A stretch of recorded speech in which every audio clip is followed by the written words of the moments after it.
అయితే దైవజనుడు అనే వ్యక్తి దేవుని సన్నిధిని విడిచి పక్కకొస్తే మనుషుల జీవితాల్లో అపజయం ఉంటుంది, మనుషుల జీవితాల్లో ఆశీర్వాదం ఉండదు, మనుషుల జీవితాల్లో దుఃఖం ఉంటుంది. కాబట్టి ఈ దైవజనుడు మనుషులు చేస్తున్న యుద్ధములో పాల్గొనడం లేదు, కానీ యుద్ధము చేస్తున్న ప్రజల కొరకు దేవుని దగ్గర నిలవబడి ఆయన సన్నిధిలో ప్రార్థించడానికి బయలుదేరాడు. హల్లెలూయా. కొంతమంది అంటారు, అదేంటండి ఊరికే ప్రార్థన చేస్తే పనులన్నీ అయిపోతాయా అంటారు.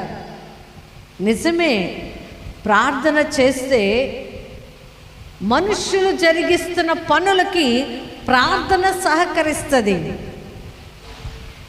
మనుషులు ప్రయాసపడుతున్న ప్రయాసలకి, వాళ్ళు చేస్తున్న ఇహలోక సంబంధమైన యుద్ధాలకి దైవజనుడు ప్రార్థన ఎప్పుడైతే వారి జీవితాల్లో జోడుగా ఉంటుందో అప్పుడు వారు వారి యుద్ధాలని, వారి దుఃఖాలని జయిస్తారు. హల్లెలూయా. అది తెలియని చాలామంది అంటారు దైవజనుల్ని, శరీర సంబంధమైన పోరాటాలకు రాలేదు అని, శరీర సంబంధమైన యుద్ధాలకి రావడం లేదు, శరీర సంబంధమైన వాటి కొరకు ఈ దైవజనుడు నిలబడ్డే లేదు అని. ఈ దైవజనులు ఎప్పుడు ప్రార్థన చేస్తామంటారు, కానీ మా పక్షాన నిలవబడి మాట్లాడరే అంటారు చాలామంది. మోషే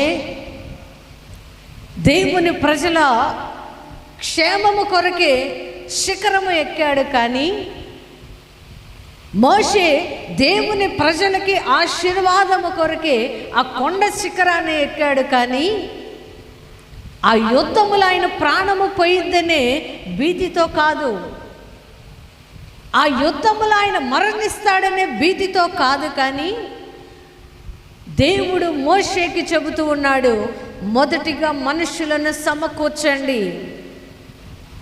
ఈ భూమి మీద కూడా దైవజనుడు దేవుని దగ్గర విజ్ఞాపన చేయడానికి మాత్రమే ఉన్నాడు.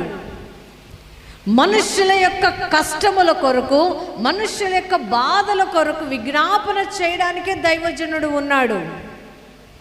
అంతేకాని మనుషులు వెళ్తున్న తగాదాలకి, మనుషులు వెళ్తున్న గొడవలకి, మనుషులు వెళ్తున్న కొట్లాట్లకి దైవజనుల్ని పిలవకూడదు. హల్లెలూయా.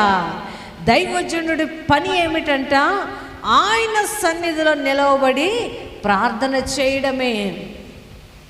అయితే ఈ మోషే ఆ కొండ శిఖరానికి వెళ్ళి